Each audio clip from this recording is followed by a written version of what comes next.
Welcome to the alpha of World of Warcraft's first installment of the World Soul Saga, The War Within. And with it, all sorts of new and exciting features. In this particular version of the alpha, I got to explore the new Paladin, Holy and Retribution hero talents.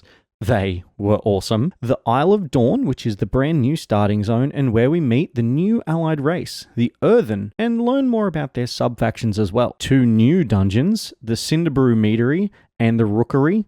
Yes, they are what they sound like, a meadery and a rookery. 3 delves, the Earthcrawl Mines, the Fungal Folly, and Kriegvol's Rest, along with experiencing the updated UI for the spellbook, professions, quest updates, super cool arachnophobia features as well, and more. So let's check it all out. For this version of the alpha, we managed to get some hero talent trees updated for the warrior, the druid, the paladin, evoker, and monk, but I am a paladin main and I will be focusing on that. I'm very excited for the paladin hero talents, generally all of the hero talents, especially some of the names.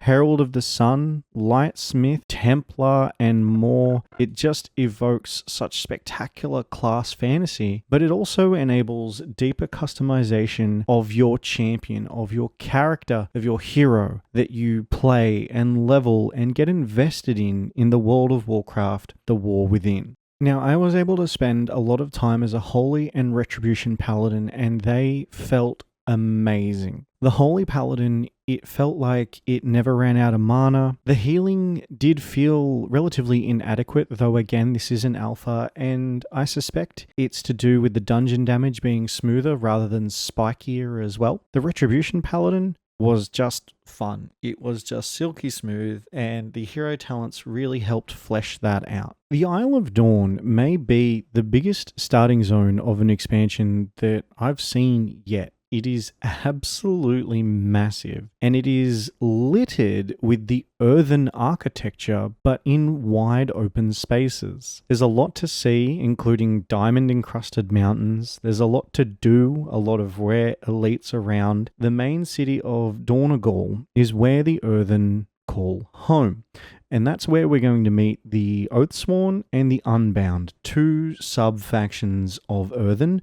There is a third, but we didn't actually get to experience them in this alpha. Hopefully, we will get to experience them another time. It is a beautiful, beautiful island. I spent a lot of time exploring it. There was so much to see and do, a lot of puzzles and secrets as well. So I think the Secret Finder Discord will really, really enjoy that one. It's also home to at least 3 delves and 2 dungeons that we are aware of, and it's also where we get the sort of first chapter of the MSQ. We also get to meet the 4 council of the Earthen. I don't want to give too much away, but it was really good getting a lot of the lore and the reason behind why they're there and what's happening to their people as a whole.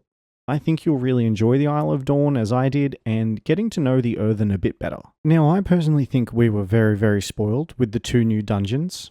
The Cinderbrew Meadery and the Rookery were both very different aesthetically, mob density, boss complexity. I think we got a really good insight into the dungeon design philosophies coming into The War Within. The Rookery had void corruption throughout it. The Cinderbrew Meadery had the venture comb or mercenary aspects. So I think that speaks to a lot of the story and lore that we can expect to see in the future. Now, the Rookery, I had a lot of fun. The first boss was quite simple, but the second and third boss kind of ramped it up, keeping in mind for the alpha that it's all scaled, so we're on parity in terms of our power levels. But where our power didn't really matter was the 3 new delves. These are designed as a relatively easy single player, more casual piece of content. A lot of the rewards are transmog or aesthetic, and I honestly had a lot of fun doing these. Currently in the alpha, we can test tier 1 and tier 2, which are the 2 easiest tiers, but I have it on good authority that we'll be going up to tier 11. We'll be getting a different companion with each season.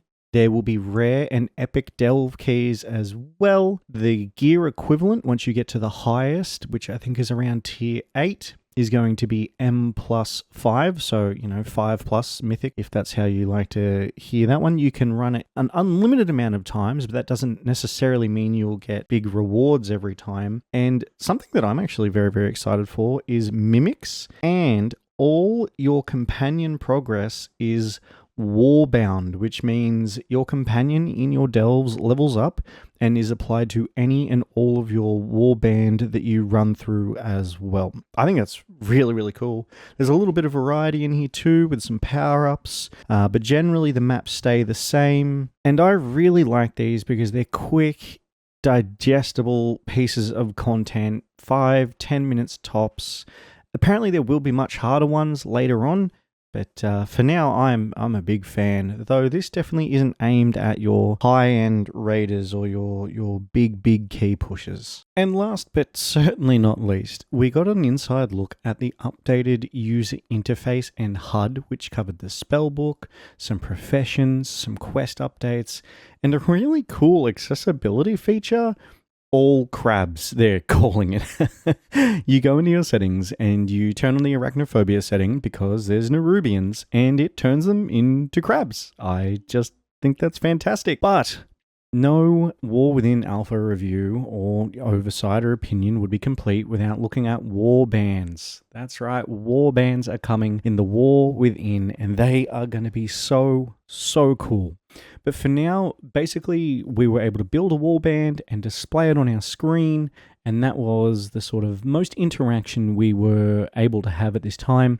There were some little in-game pieces where if you completed a quest on one character, and then you went and used another character, it would say a member of your warband has already completed this quest, which I think is really neat. So there you have it. That's the quick and the dirty. That's the rundown. My opinion, I am so excited for the War Within.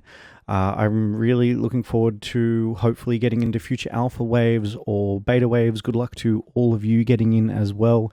And tell me your favorite feature in the comments below. What are you looking forward to the most? Or if you have any questions, and I'll do my best to answer them for you. And thanks for watching.